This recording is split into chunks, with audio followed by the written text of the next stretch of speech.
দোষ না দেখলে তো বলবো না, হিন্দুই হোক মুসলিমই হোক জৈন হোক খ্রিস্টান হোক। সত্যতা যাচাই করে তুলে ধরা হয়েছে। আপনারই আপনারা লাস্ট পর্যন্ত সঙ্গী আর কি মালদা যাচ্ছিলেন, সেই সময় এক ভদ্র মহিলা, তিনি নাকি ভিডিও করছে এমনটাই দাবি। তারপরে মোবাইল ফিরে এক অকথ্য ভাষায় গালি গালাজ মারধর করে। কি বলবেন? আমরা তো পাশে বসেছিলাম, তো এসে দাড়িওয়ালা দেখলাম টুপিওয়ালা মানে দেখলে হতবাক হয়ে শুধুমাত্র একটা ওনাদের বাবার সমস্যা, বয়সের লোক তো মারছে, কিন্তু প্রতিবাদ আদার্স করলো কিছু না। না। এবার আমরাও ছেলে বলে ছেলেরাই ছেলের দিকে হয়ে গেল, আর আমি একটা মেয়ে কি বলবো, ওই জন্য আর কিছু বললাম না। ওই মেয়েটারই দোষ ছিল actually।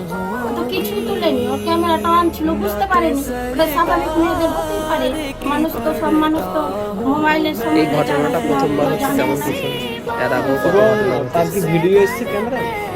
না, একটু হাতে অল্প। দিয়ে এভাবে কটক